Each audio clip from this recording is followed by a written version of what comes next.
دفاع دل فتنو شیطان په مخ کې سپر امر بالمعروف نهي المنکر امر بالمعروف نهي المنکر پیغمبر صلی الله علیه وسلم ته تر ټولو منفور ترین خلق شو هغه دروغ ویلو د رسول الله صلی الله علیه وسلم له دروغ او له دروغجن انسان نه ډېر نفرت راته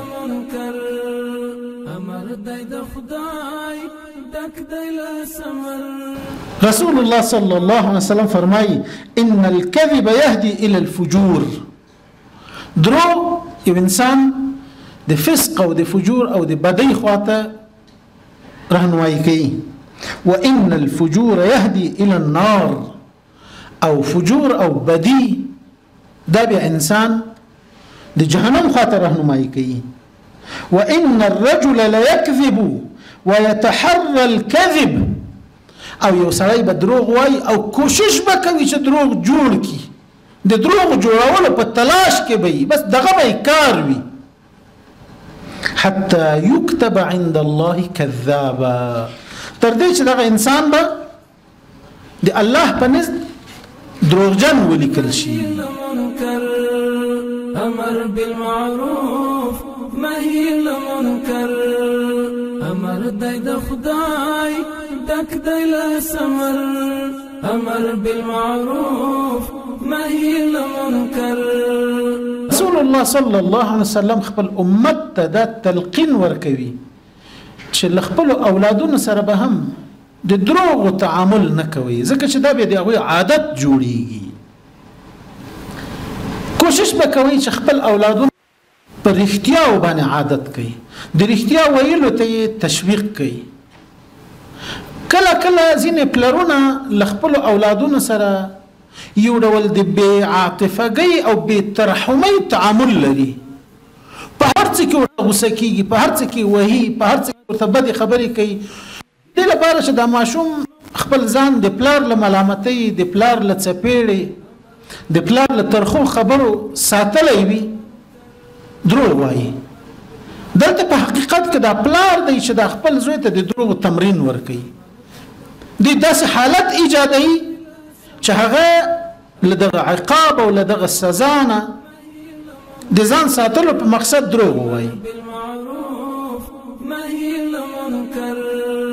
هم بشي پزای امر د غفار هم بشي عمل حدیث باندې دیار هم بشي پزای امر د غفار هم بشي عمل حدیث باندې دیار نهي کړه پلاس پجبال زرر امر بالمعروف نهي المنکر دفاع دل فتنو شیطان په مخ کې سپر امر بالمعروف نهي المنکر امر بالمعروف نهي المنکر امر د خدای دک د سمر اعوذ بالله من الشیطان الرجیم بسم الله الرحمن الرحيم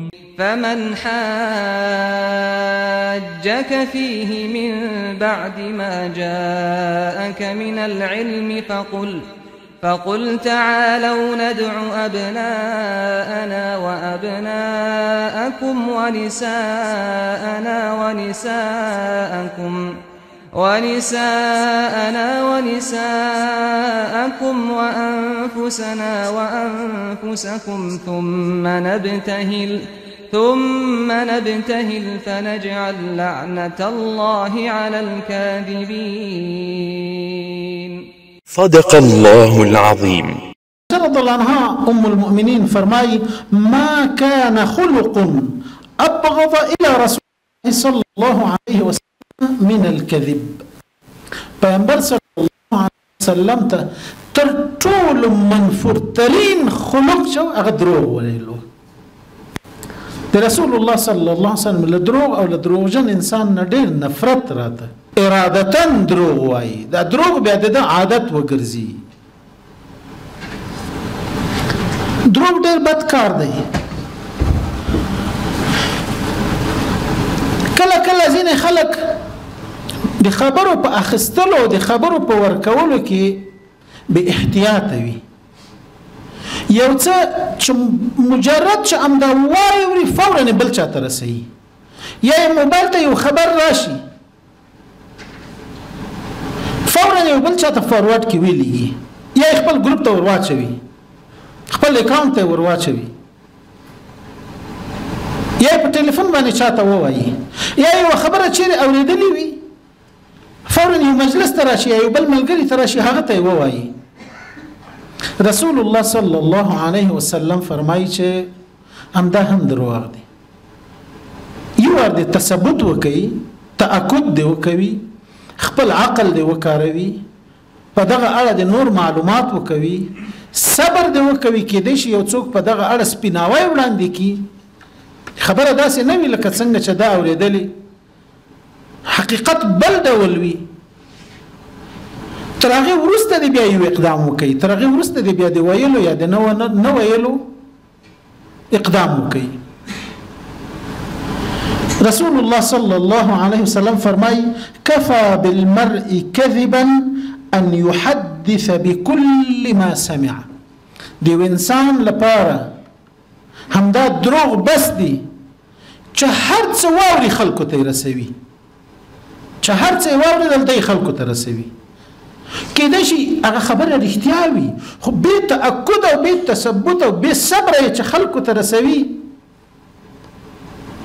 همدا هم د په حق کې دروغ ګڼلی کېږي.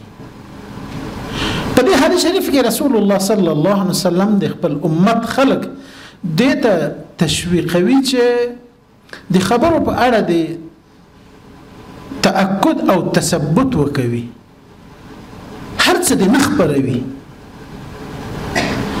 دا ځکه چې دی چې دا خبر څومره خپروي او هغه بیا نورو ته رسوي، هغه بیا نورو ته رسوي، که دا خبر دروغ وي دا ټول دروغ د په عملنامه کې لیکلی کېږي، ځکه چې دی ورکې سبب شوی.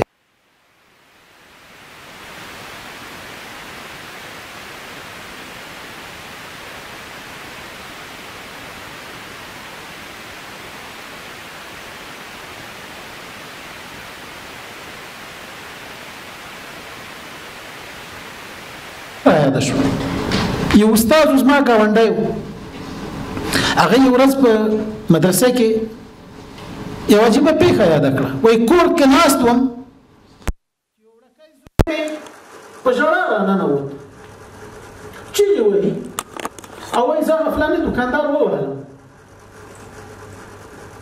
ما ویل چې دا دوکاندار خو غټ سړی دی او د دوکاندار د وړوکی ماشوم ولې وهي؟ وی تعجب مې وکړ او دا زوی مې داسې چیغې وهلې چې ما نور صبر رانه ونه شو، پسې راووتم. دوکاندار ته ودرېدم، ما ورته ویل چې دا د ما بچی تا وهلی؟ وایي هغه راته ویل چې هو مولانا صاحب ما ووهه. وایي ما ورته ویل چې ولې دې ووهه؟ وایي دی په ټکټر پسې نښتی و، په ټکټر کې خښتې بار وې او په دې لاره کې جمپونه دي داسې داسې. که دی رالوېدلی وای نو کېدای شي خښتې پرې رالوېدلی وای، کېدای شي بل شوی وای، شاته یو بایسکل موټرسایکل بل موټر راغلی دی وهلی وای. ما داسې یو وړه څپېړه ووهه چې دی بیا دا کار ونه کوي. وایي زه سخت خجالت شوم، بېرته کور ته راغلم. له دې خوا په غضب ورغلی وم، له هغې خوا مې د هغه شکریه ادا کړه او په خجالت بېرته کور ته راغلم.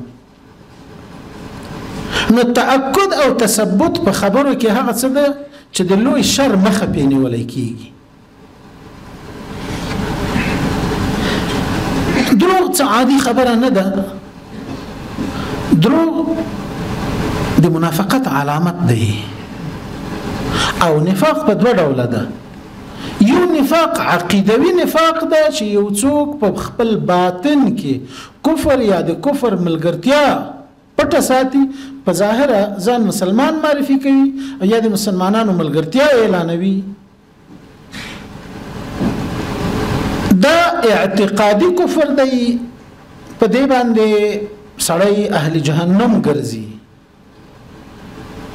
په دنیا کې خو به د مسلمان تعامل ورسره وشي، ځکه مسلمان سره اسلام د ظاهري تعامل د ظاهري وضعیت په بنا د تعامل توصیه کوي، خو د الله په نسبت دا ډیر بد ځای ته ځي، ان المنافقین فی الدرک الاسفل من النار. منافقان به د جهنم تر ټولو په لاندې تل کې وي. ولی د دوی تاوان ډیر وي مسلمانانو. په ظاهر خلک د مسلمان ګمان پې کوي او په حقیقت کې دوی کافر وي. نو دا عقیدوي یا اعتقادي نفاق ده. الله دې موږ تاسو ټول ورنه وساتي.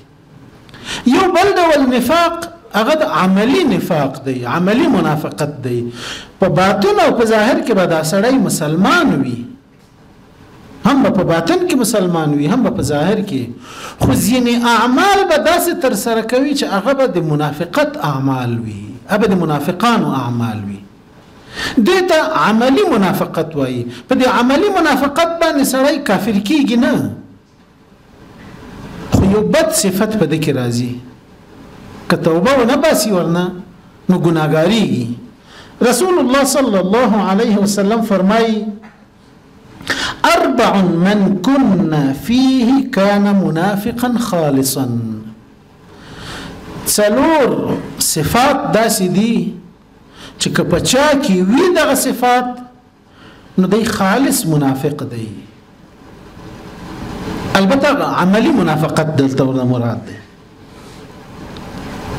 ومن كانت فيه خلة منهن كانت فيه خلة من نفاق. او که په چا کې له دغو 4 نه یوی وي نو په ده کې د منافقت یو خصلت دی، د منافقت یو صفت ورکې دی.